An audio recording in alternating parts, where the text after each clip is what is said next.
Hello, good morning and good afternoon, Canadians. Good to see you. We got a few more coming in. My name is Doris Livingstone. I'm the Action4Canada homeschool lead.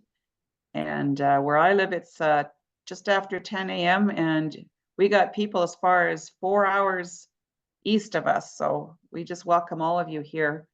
And we're excited to have our guest here, Peter Stock from HSLDA. He's going to be speaking shortly. And I just wanted to let you know how to navigate our website really quick. Going to take you to our main screen. And here we are on the main screen. And if you want to find anything homeschooling, got 1,000 questions. You want to head up to current issues there. And it's a good starting point. You come down here, Homeschool Revolution, and if you want to contact me, you'll see my email address right there, homeschooling@action4canada.ca. If you want to go to a directory, you can click that, and it'll go through all the provinces across Canada.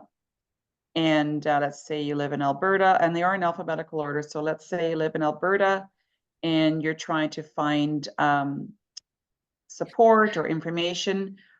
I always recommend you start with the associations. Each province has an association. They are, I would say, your first point of contact to get information. But all those other ones you see, you can contact them too. And they will tell you where your support groups are for you as parents, for activity groups for kids, laws and regulations in your province, speakers, online tools, resources. Every province has done a phenomenal job to help you folks get started. And then, so I'm just going to go back to the original page here and scroll down. And you will see this is where you can find some webinars that we've been doing over the last year and a half. And Peter Stock was with us last year, so you will find him. Here it is for today, but you go down, and this last one I did in Raising Boys to Men, phenomenal. Highly recommend you watch that, get her books. They're all tremendous tools on raising boys in our generation. And then this one was Success with Homeschooling. Colleen Lowther was a consultant, a homeschool consultant out of Alberta.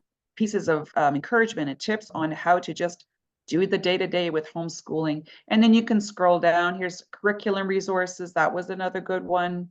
The Canadian Christian Education Movement, which is sweeping across not just Canada, the United States, and activating churches to get more involved in the education of the children.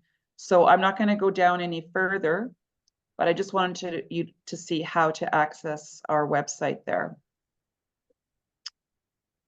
All right. And with that, I'm just going to read a little bit about HSLDA, which means Homeschool Legal Defense Association. And I'd like to point out Canada, because the United States also has one, but we've got one just for Canada. It is Canada's largest association of homeschooling families. It is a nonprofit organization devoted to protecting, empowering, and advancing home education in Canada. They provide legal services and professional homeschool support to help their member families flourish. Since 1991, they have represented homeschoolers in the courts and legislatures across Canada and worked to promote parent choice in education.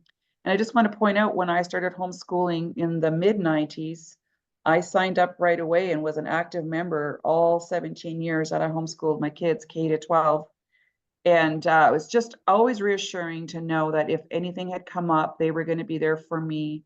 And it was something I could do to support them in case something came up for somebody else. So it's a team of people supporting this really important organization.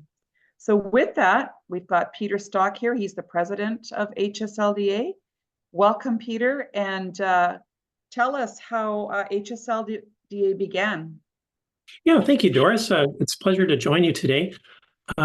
Yeah, so like you say, 33 years ago, homeschooling was in a very different place legally. It fell into a bit of a gray area in the law in most provinces, and as I think everybody on the call here probably knows, education is a provincial responsibility. So every province is a bit different in terms of how what the law looks like and how it's applied when it comes to education. So in some parts of the country, families were threatened with fines for attempting to homeschool, sometimes even jail time, or having their children apprehended. So these are very, very serious consequences for exercising what I think most of us would see as a fundamental, a fundamental right. And uh, and so, what a number of families, just like Doris's did back in the early '90s, was band together, get their resources together, and started this organization to be able to hire a lawyer to defend their rights. And in fact, that's what happened. In 10 provinces and 3 territories across the country now, homeschooling is completely legal. And that's as a result of HSLDA working with the provincial organizations Doris just mentioned in the courts, fighting many court cases, and also in the legislatures, lobbying and advocating with members of provincial parliament, MLAs, et cetera, in whatever province you're in, to get better laws on the books. And that's how we got our start. And the sad thing is, I'll say this: we're still in business. And it's not because homeschooling isn't legal, because it is. That's the good news. The bad news is there are still a lot of government agencies, school boards, social workers, and others who don't necessarily either understand the law or respect the law. So we're busier than we've ever been, actually, defending families across the country. Now, most of the time, this is not going to court for lengthy court cases. This is simply our lawyer getting on the phone with an official who doesn't understand the law and explaining it to them, sending a letter, advocating on their behalf, and usually resolving these sorts of challenges very quickly. But the fact is, we've developed expertise in this area, and it's a service we continue to provide. We're getting calls every week from families across the country who face those sorts of challenges. It doesn't mean you're doing a bad job homeschooling. It doesn't mean the law isn't on your side. But sometimes you need somebody to advocate for you to ensure that your rights are respected, and that's what we do. So I'm going to, Doris, I think, move on to talking just a little bit about where homeschooling's at in Canada at the moment. And as we said in our sort of brief agenda there, what's the status of home education currently? Like I said, it's legal everywhere. So how do homeschooling families feel? How are they treated? And again, because they're different provinces, we've got a set of laws in every province, some of which are great for homeschoolers and some of which are a little more challenging at the moment. So, if you live in the prairie provinces in BC, home education is relatively free. You've got perhaps a little bit of reporting to do depending on the style of homeschooling you choose, and you're basically free to go about your business. That's also the case in Ontario and a couple of the maritime provinces. But we've got other provinces where it is more of a challenge to home educate. And Quebec is probably the most challenging or the most difficult place to home educate in the country. Again, it's legal there, but the government that came in about 2018, the CAQ, may have been an improvement in many policy areas, but not in the area of education. They very much have this monolithic, anti-diversity, you're all going to go to public school and learn what we want you to learn type of approach to education. They're ideological. And so what they've done in Quebec is they've forced home educated students to go into the public schools and write the public school exams. And for those of you who aren't familiar with education in Quebec, these exams are not what you'd think of in most other provinces. These are single exams, 2 to 3 hours in length in a single subject. So there's a series of them. And kids write these in grade 4, grade 6, grade 8, grade 10, and grade 11. So these are days worth of exams. These are not trivial things. And of course, one of the exam subjects is social studies. So if you want to pass that exam in Quebec as a home educator, you have to study the provincial curriculum. And you can only imagine how offensive that is to many, many families in terms of its content. So this is problematic.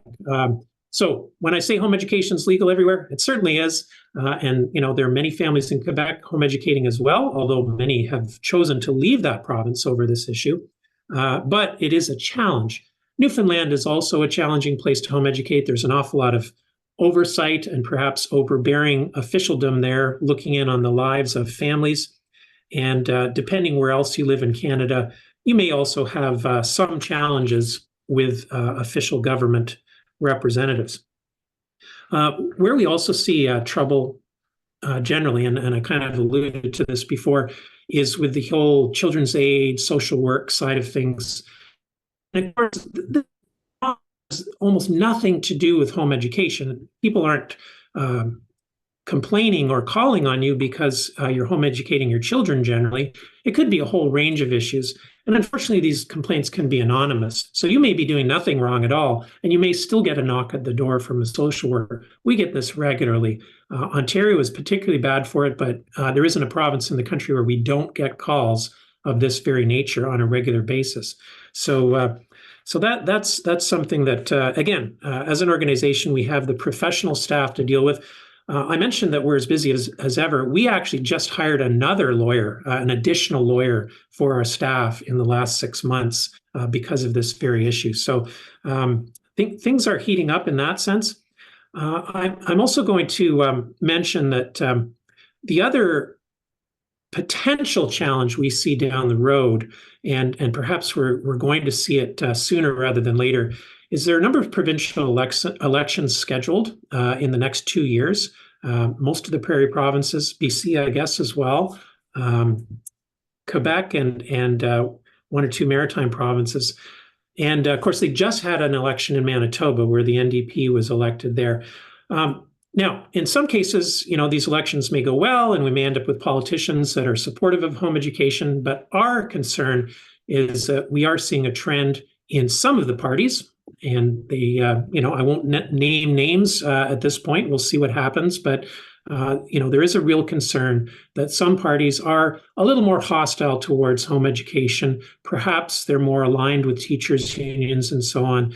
And, one of the challenges for those involved with the teachers' union is the fact that more and more people are homeschooling. More and more families are choosing home education. And also more families are choosing private school education as well. So the numbers in the public system are dropping quite rapidly. And that was accelerated by COVID in a huge way. So I'm going to talk about that for a minute. Come back to the teachers' unions a little later. So what did we see through COVID?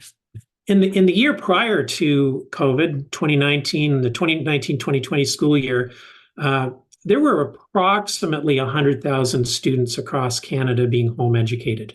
When I say approximately, the challenge there is we don't actually know the numbers in the biggest province of all, Ontario, because there's actually no legal requirement to notify or register in Ontario. So many families choose not to do so, which is their choice, and it's a legal choice to make.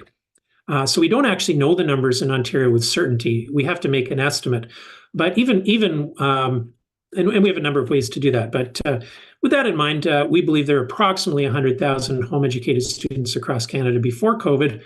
And then as we get into the first full year of COVID with all the lockdowns and mandates and masks and all the other nonsense, we find a situation where the number of families that have chosen homeschool has doubled, literally doubled across Canada.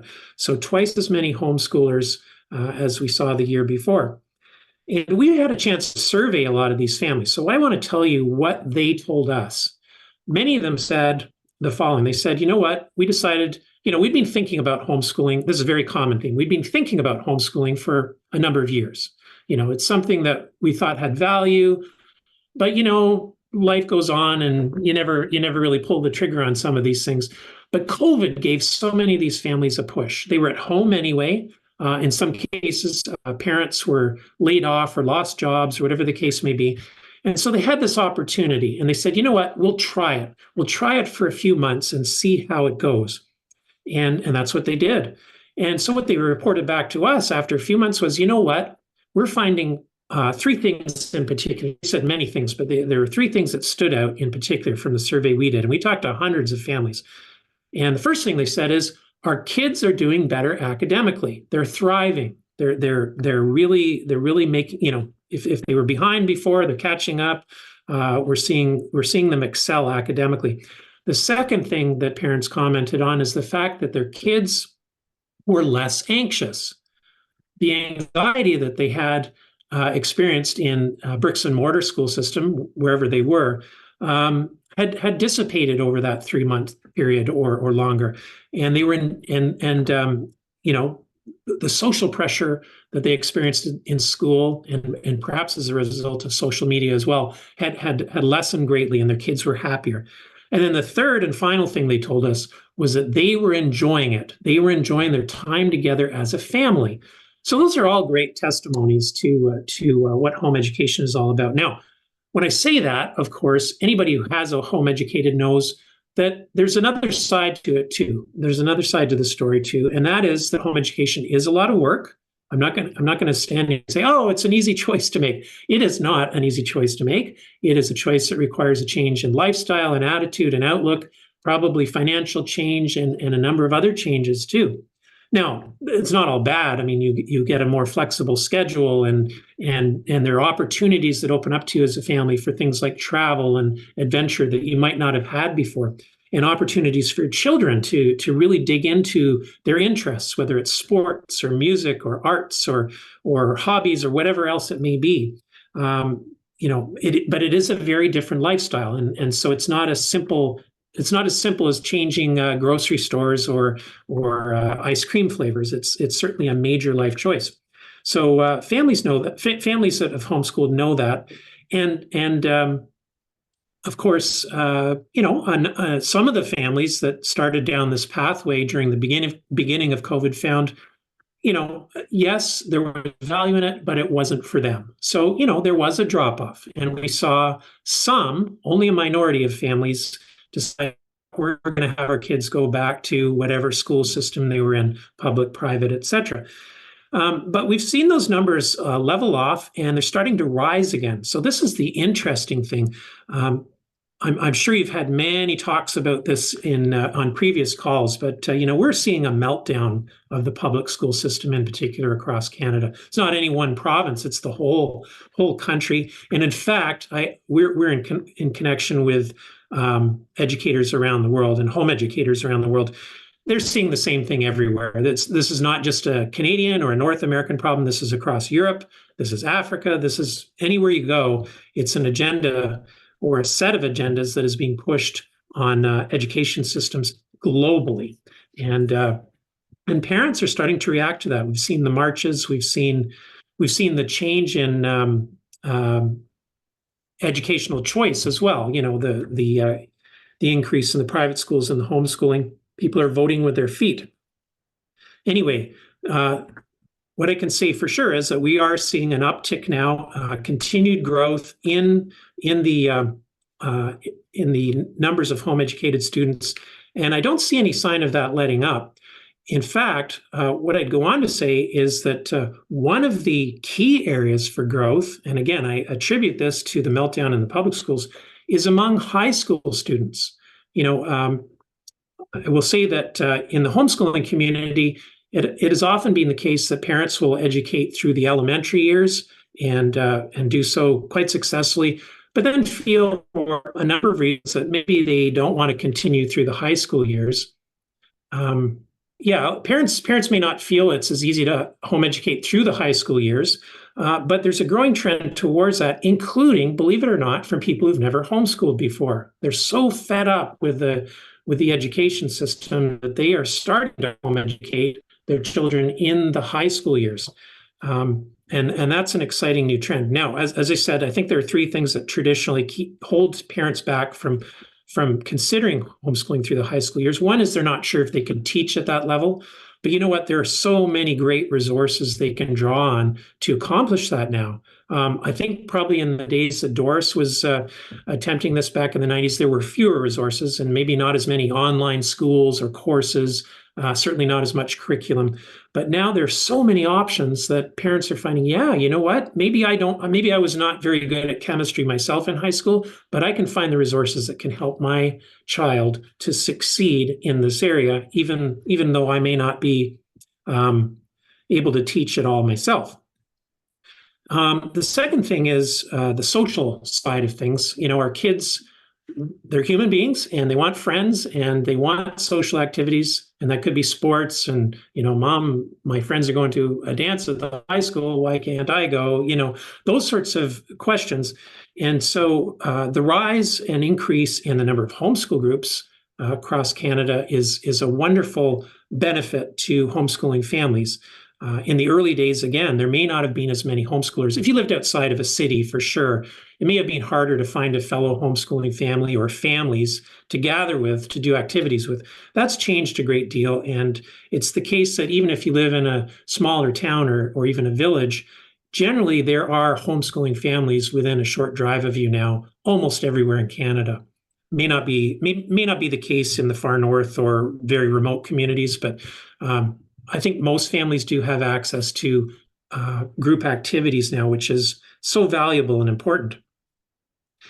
And then the third concern that families often raise, and I'll get into talking about this just a little bit more, is how am I going to get my kids into post-secondary institutions? And not knowing much about the system and how it works, that would be a really legitimate concern. I want my child to succeed in the world. And yeah, this homeschooling sounds great. And yes, they'll succeed academically. I believe everything you're telling me. But if they want to go off and be a nurse or an accountant or a lawyer or whatever, how are they going to achieve that if they can't get into university? Or on another level, if they want to get into the trades or community college, how are they going to achieve that? And in many cases across Canada, it's not the case in every province, but in many provinces, you're not going to get an official public school high school diploma if you home educate. Well, I've got some great news for all those families. Not only will your child get into those post-secondary institutions of your choice, but they will actually, at this point in our history, be given preference by educational institutions, particularly the ones of higher learning, the universities, because they've come to recognize the incredible value that home-educated students bring to their institutions.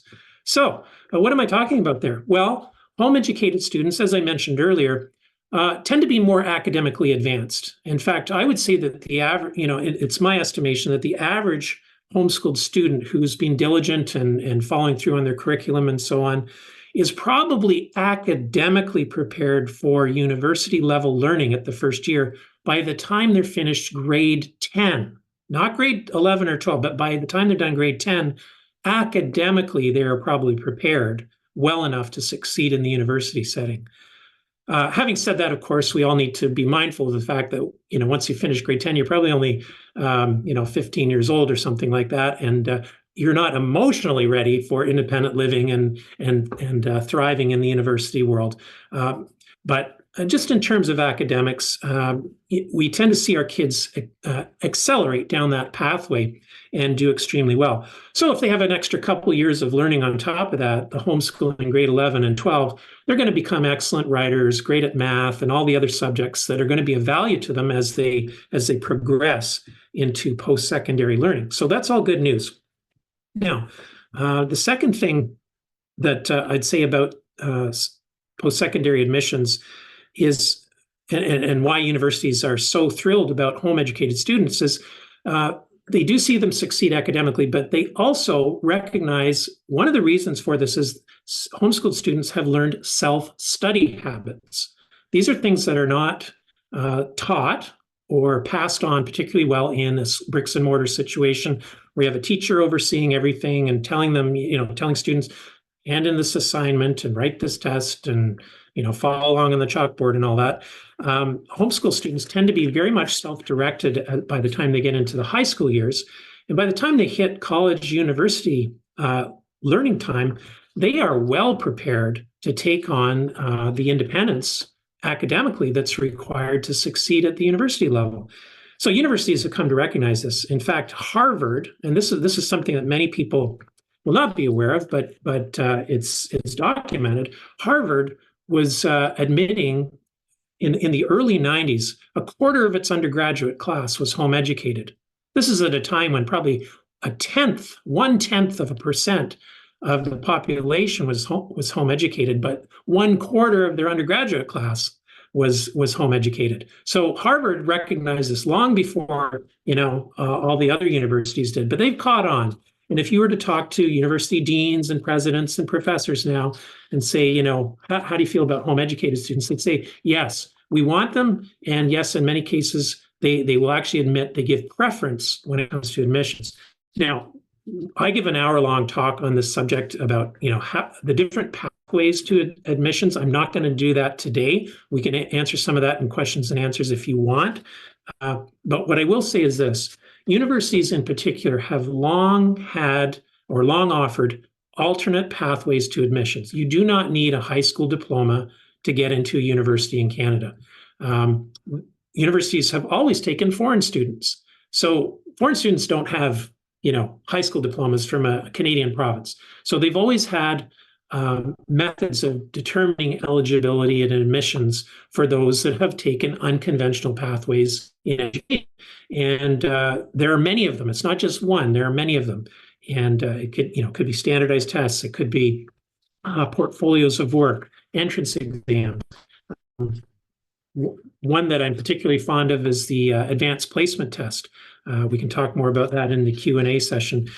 And anyway, the bottom line is, instead of this being a negative, this is very much a positive. What I'm telling you is, if you care about your kid getting into university, they've got a better chance if they've been home educated. So that's the good news.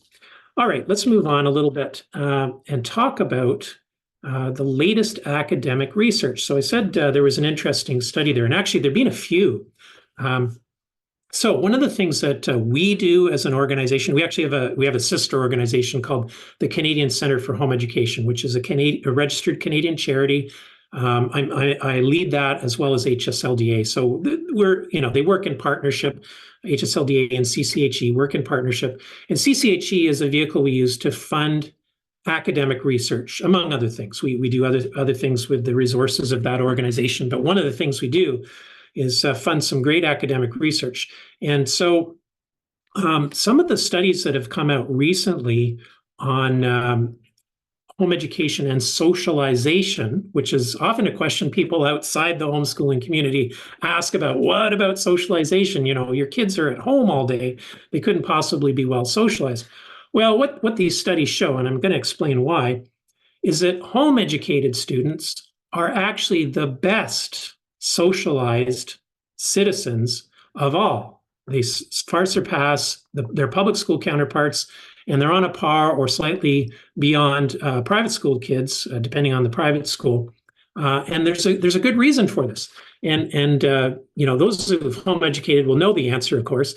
That is, that our kids aren't at home all day long. They're not isolated. In fact, they are learning in all kinds of different situations, and they are also learning from people of different ages and backgrounds. They have a much more diverse education than children in a classroom who are with peers of exactly the same age and same interests and all immature. That's who they're being socialized by 6 to 8 hours a day. And that's not healthy socialization. In fact, that's very artificial. Proper socialization requires exposure to people of all kinds of different backgrounds, ages, etc. And that's what home educated students tend to get. So for those who aren't aware, home educated students may spend 2 to 3 hours, especially in their younger years, doing formal education, probably during the morning.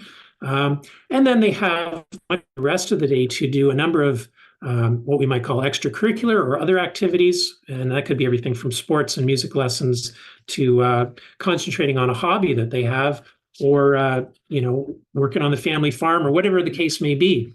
They're learning, but they're doing it in a variety of settings. They're doing it outside of that artificial setting I discussed, the bricks and mortar school. So that's what the academic research is telling us too. It's not just an anecdotal observation. It's what peer-reviewed science is telling us as well. And so there have been a number of studies recently on this subject. I'm going to refer you to a couple of, and Doris, I don't know if you want to put these in the chat for people or not, just two websites that could be helpful to people in this regard. One is cardis.ca, and Cardis is a Canadian think tank, cardis.ca. And if you look in their education section, you can find the research there.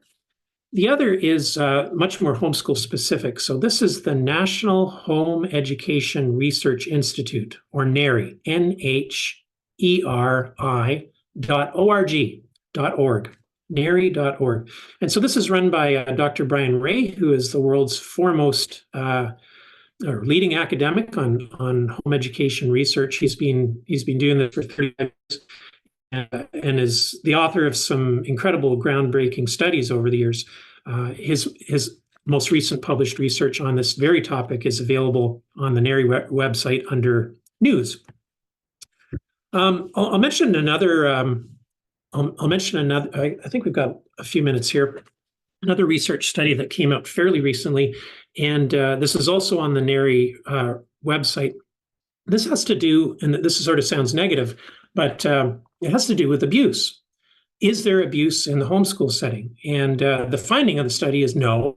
There's no evidence for abuse in a homeschool setting compared to any other setting, which wouldn't surprise most homeschoolers. We love our kids, and why, if we didn't love them, why would we be spending all this time with them?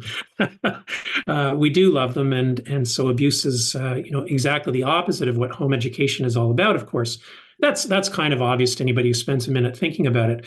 But it was not so obvious to a Harvard University law professor named Elizabeth Bartholet, who a couple of years ago was demanding that home education be banned outright because it could be an opportunity for parents to abuse their kids. So anyway, the research evidence is in. Elizabeth Bartholet, who made her statement without any evidence, is out, and quite surprising for a law professor of all people. You'd think you'd have some evidence before you go to the court of public opinion with such statements, but she didn't, and so she looks rather foolish today. Anyway, one of the reasons we do this research is so that we can go to legislatures and advocate for better laws. So we can go to courts and defend families who are home educating and prove, not just anecdotally, but with peer-reviewed academic scientific results that in fact home education is a great choice for the parents who make it. All right, let's move on a little bit here to the subject of what's happening around the world. So I've talked about what's happening across Canada. Again, homeschooling is legal everywhere. That's not the case across the rest of the world. In fact, sadly, in a number of European countries, home education is illegal or severely restricted. Those who are vaguely aware of this may know that Germany fits the bill here. And Sweden and Norway are also extremely difficult countries to home educate in. But we've had some bad news in the last few years. First of all, 3 years ago, Hungary banned home education. A couple of years ago, the nation of France severely restricted home education. And just a month and a half ago, the nation of Slovenia, which is a small nation between Italy and Croatia, Austria, and so on, it has also banned home education.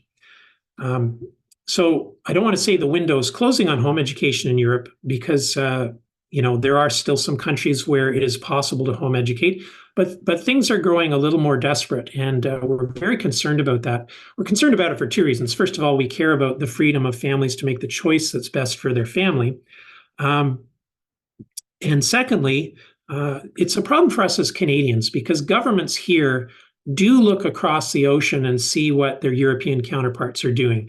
And they can adopt these ideas. They can bring them back here and say, you know what, we're going to do the same thing here. They got away with it in France.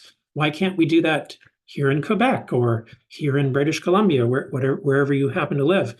And so some politicians with bad ideas may bring those bad ideas to your legislature. And that's one of the things that we are very concerned about. So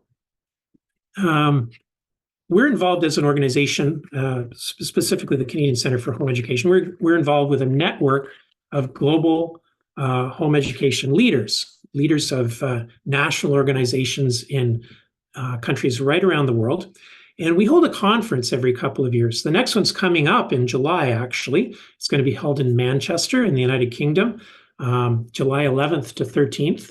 For those who are interested, there's a great website you can check out for more information. And again, maybe Doris can put that in the chat as well. It's GHEX, the Global Home Education Exchange, .world. So, I'm not expecting that people will want to spend a lot of money on a plane ticket to get to that conference. It's expensive, of course. But if you happen to be in England or Europe generally this summer, maybe visiting relatives or on holiday, you could consider joining us at that conference. It's a great opportunity. We're going to have more than 80 speakers, and they come from countries right around the world. It's so interesting to hear, what's happening in home education in countries like Kenya and Uganda, South Africa, Bolivia, Colombia, Portugal, Spain, Hungary, France. We can go right across the world. We've got people coming from the Philippines and from the Middle East and all over the world. So you'll hear from those people if you're able to join us. And for those that can't join us, the proceedings of the conference, or at least many of them, will be available by video in the months to come on that same website. So just keep a note of that website, or get in touch with us if you lose it, and we can share it with you. So that's a great thing.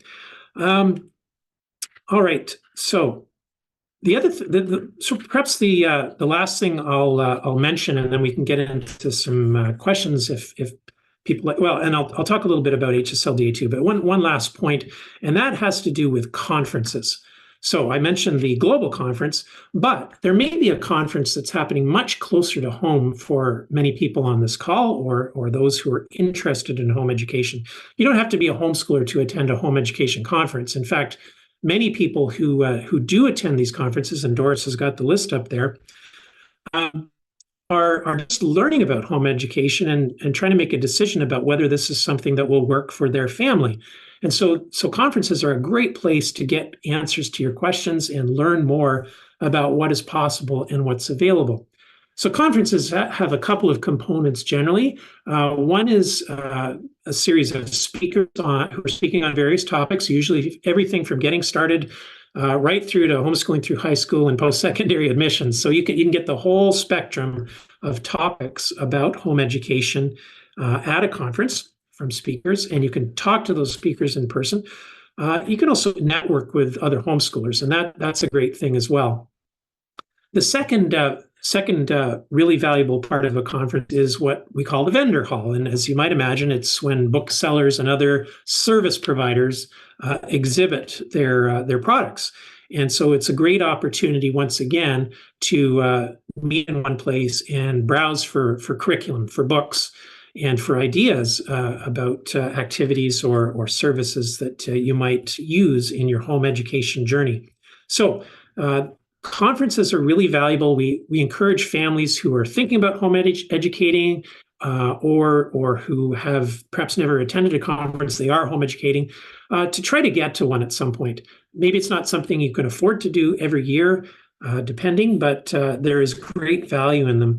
And again, we'll encourage you to look at that list.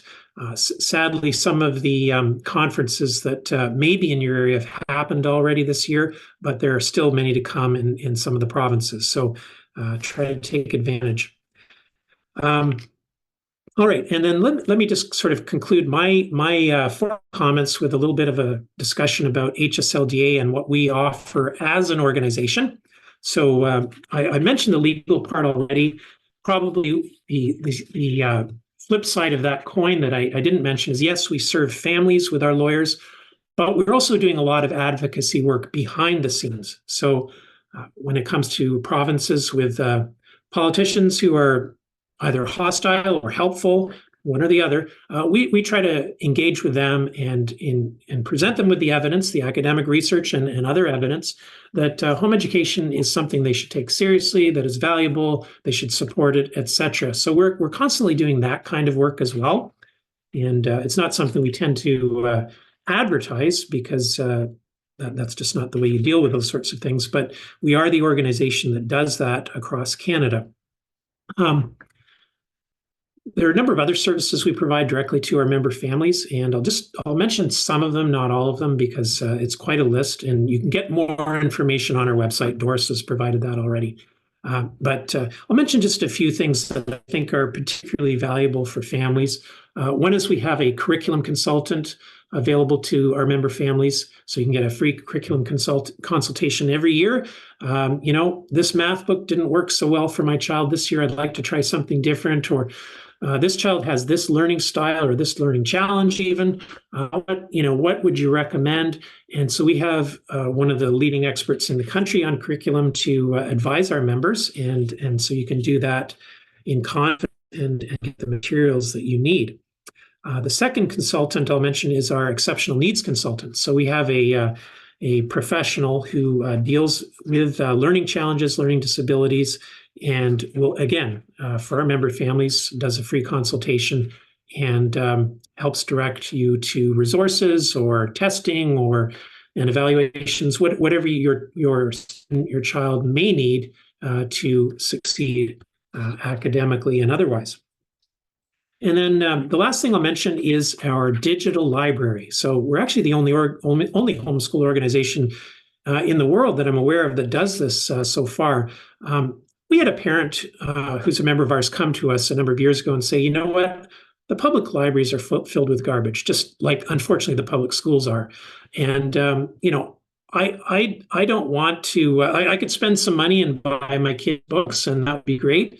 But his idea was, if I give you the money as an organization, could you start a digital library to buy books that could be shared with all homeschooling students? And we said, sure, that sounds like a great idea. So over the last several years, we've developed a library with multiple collections, and you're able to access this as a member, obtain ebooks, audiobooks, and there, as I say, there's a lot of different collections. All the typical literature that you would expect to find: science fiction, historical fiction, poetry, plays, and light reading. We've got books for young readers. We've got books specifically on exceptional needs, books on home education itself and on parenting, on faith. History is a big one. So Canadian history and biography, it's hard to find those resources. And so we've supplied some of those. So it's a great supplement to a home education journey. It doesn't replace the curriculum that you're buying, but it does supplement it. And so if you're looking for great books, wholesome books, this is the place to do it. Well, maybe I should kind of leave it there, Doris. I'll just mention one last thing, and that's the fact that, with the peace of mind that we give, knowing that you're legally protected in your homeschooling journey, the price is actually quite affordable. If you have to hire a lawyer to defend you in a situation, you're looking at hundreds of dollars an hour. And we offer our membership for literally the price of a takeout cup of coffee a week. So it's quite affordable for families. And I felt it was necessary long before I ever took on this job. When we started homeschooling, I joined HSLDA right away as well, and I've never regretted that. So anyway, why don't we get into some questions and answers? Thank you, Peter. Wow, there's so much information there and so much, many great resources. And so please, folks, go to the website, hslda.ca, and you will see everything that he's talked about there.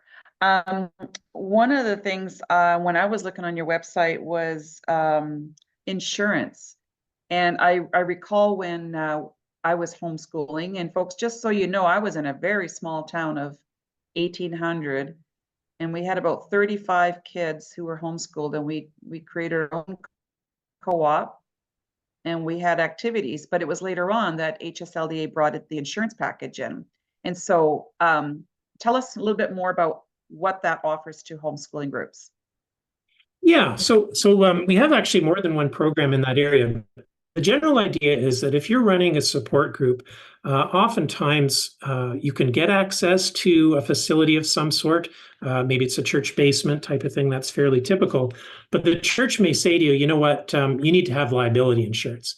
And then when these groups go looking for it, they find, oh, this insurance company wants thousands of dollars from us. We can't afford that. So what we've spent a lot of time doing over the years, and we have to continue to do it because insurance companies change their policies all the time and their rates, is find access to affordable insurance for our groups. And so we offer that. Now, groups that partner with us on a, shall we say, a more permanent basis actually get additional benefits. They get free insurance.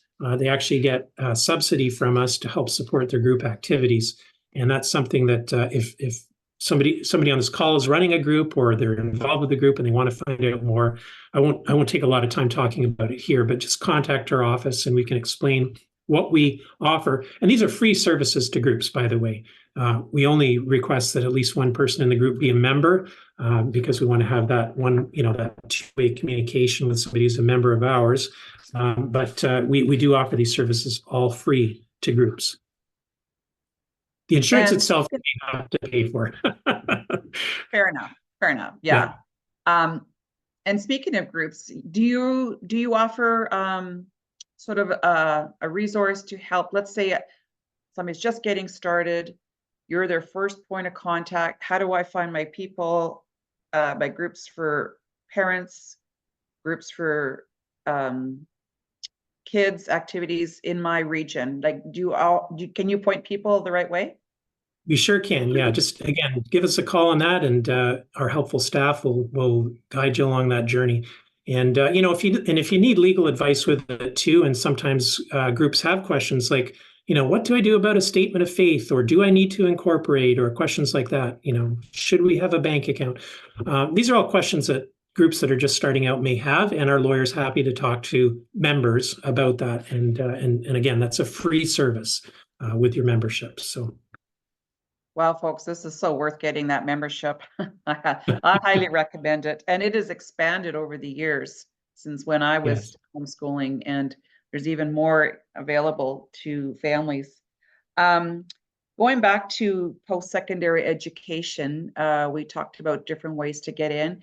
And yes, it's been a fact for years now that these post-secondary schools are looking for homeschoolers, and some of them even designate a percentage that they want them.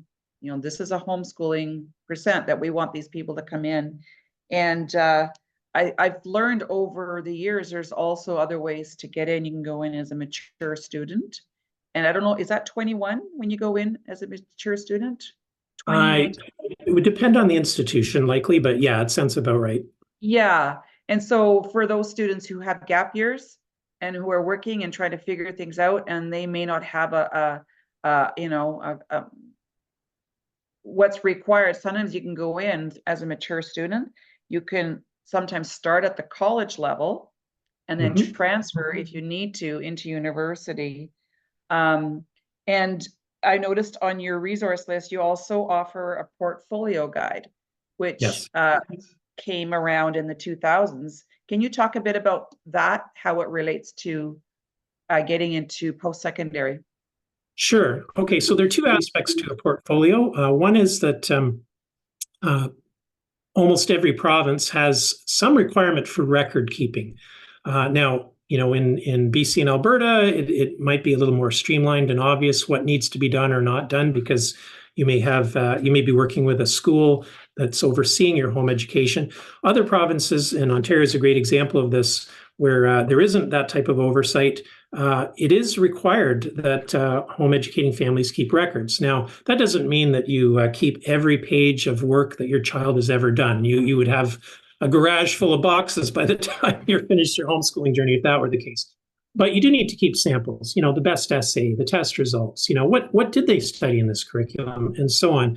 And so there's a guide on our member site about portfolios, how to keep them. And then, of course, the portfolio can be used primarily with the post-secondary process, but it could also be potentially used with certain job applications as well. And again, what you're looking for there is samples of your best work. So, that grade 12 essay about Romeo and Juliet or whatever it happens to be, it's well written, that might be a sample of work that you're providing to demonstrate your academic competence. And that's what portfolios generally are about. It's kind of if I could put it in these terms, it's a thick resume. So that's probably how to best describe it. Let's just mention a couple of other admissions options, particularly for universities. One is online university courses, which can be used as transfer credits. So the idea of a transfer credit is if you've taken a course in one place and the university that you're hoping to attend recognizes that course as somewhat equivalent to something they offer. So you've taken first-year English at one institution. You can apply to the institution you're interested in attending and say, hey, I've taken this first-year English course over here. Will you accept that as a credit at your institution? And they may say, well, yes, we will. We'll give you credit for it. Or we may not accept it as credit, but we will recognize that you have the academic ability to attend our institution. You may still have to do that course again. Now, traveling just a little further down the road. Okay, so that's online schooling, and you could do that. There are a number of online universities in Canada and the US. One of the big ones in Canada that specializes only in online learning is Athabasca University. Most people have heard of that. That's a private school. One thing I'd say is you always want to check with the institution you're interested in applying to as to what their policy on transfer credits is, what they will accept, what they won't. You don't want to spend a year taking online courses and find the institution you want to go to as a full-time student won't accept them. So check in advance. But the other option, and this one is guaranteed, they will be accepted at universities and many community colleges across Canada, is what's called the Advanced Placement Test, the AP test for short. And this is offered right across Canada, and especially in the bigger cities. But you can find a testing location right across Canada. And these are tests in specific subjects at the university level or the first year university level. So AP English, AP Math, AP Chemistry, etc. And you write one test in a given morning or afternoon, whatever.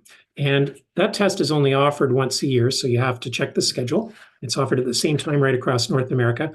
But the great news about the AP test is if you pass that test, and I think that's a score of about 3, then the university will look at that and say, yes, you're capable of learning at that first year level. We can accept you.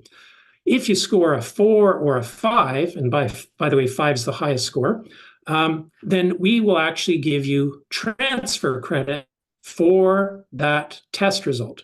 So if you write 6 AP tests, 6 different subjects, and you score 4 or 5 on those, you can actually be accepted not into first year at a university in Canada, but many universities, you can be accepted right into second year. They will give you first year credit for those AP test results. So if you want a cheap and efficient way into university and save yourself, a full year's tuition, room and board, and all that sort of thing, and skip first year, you can go right into second year using the AP test result route. There's a question: when should parents start keeping track of the children's homeschool work? Yeah, so that's important as soon as they're of legal school age, and until basically they've completed their legal school age. Now that's a little bit different in every province. Usually starts at age 6 in most provinces and goes to either 15, 16, or 18, depending on the province. But you should be keeping records right the way along. Again, when your child's 6, records are fairly simple. We're not looking for exam results at that point, but you do want to keep a good record of what you have learned that year. Part of the evidence that a judge would be looking for in a court, and that's sort of the ultimate test. When would this ever be used? In most cases, never.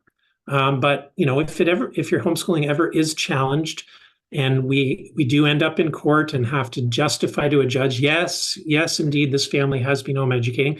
You have to be able to demonstrate it somehow. So the question isn't, has my child passed a certain test? No, that's not the test. The test is more, is my child making academic progress? Where were they last year? Where are they now? What have they learned over the past year? You want to be able to show what subjects they've been studying and what progress they've made in them. And so that might be, just the final test results in a math program. It might be, as I said, a sample essay or two. Of course, little kids don't write essays necessarily, but you get the idea. Some writing samples, some drawing samples.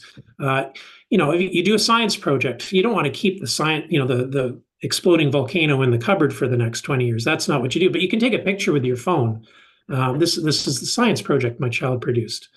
So a portfolio can be quite compact, but it still needs to demonstrate, that academic progress. Yeah, no, that's so true. And I like the idea of taking a picture. We kept portfolios as well, only because I didn't know where they were going to be after grade 12. And I remember those binders, they were like this thick. But all the really cool stuff was in there. And my kids have saved them. They're still fun to go back and look at them. And you're right, it is about how are they progressing. And then, you pick your top 2 best written work of the year. You pop that in your grade 8 year or your grade 9 year. Maybe you pop in 5 or 6 essays in grade 10 year or something like that. And so you have something to show in case anybody does look for it.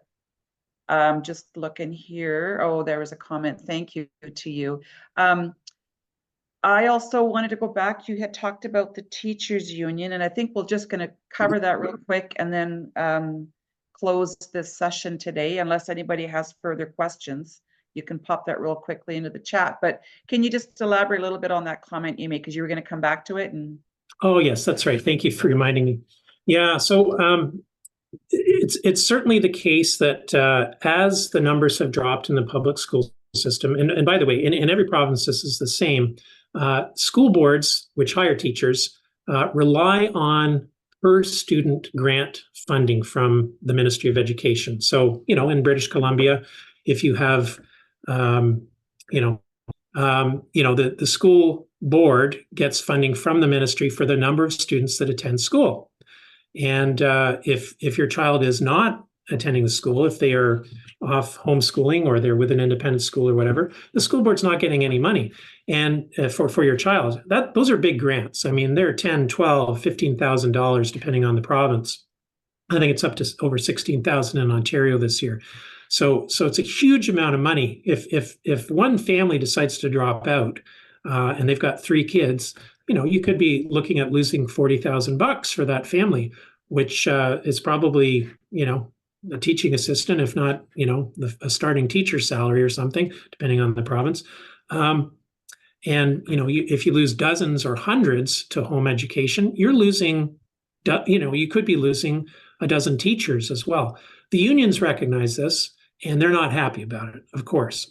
Now, it's not just us they're mad at the private schools as well. They really should be mad at themselves, because the fact of the matter is people are reacting to what's happening in the public schools. But that's another story, of course. However, they do target, they do attempt to target home educators. And because they're closely tied with certain political parties, they try to encourage those political parties to take actions that will be could be detrimental to our home education choices, and so that's a very real concern. And they're not beyond promoting propaganda as well. We had a public school boards association in Alberta. This is not a teachers union. This is the public schools board, but essentially the same thing in a sense, because they're the ones, again, receiving that money from the government and hiring the teachers.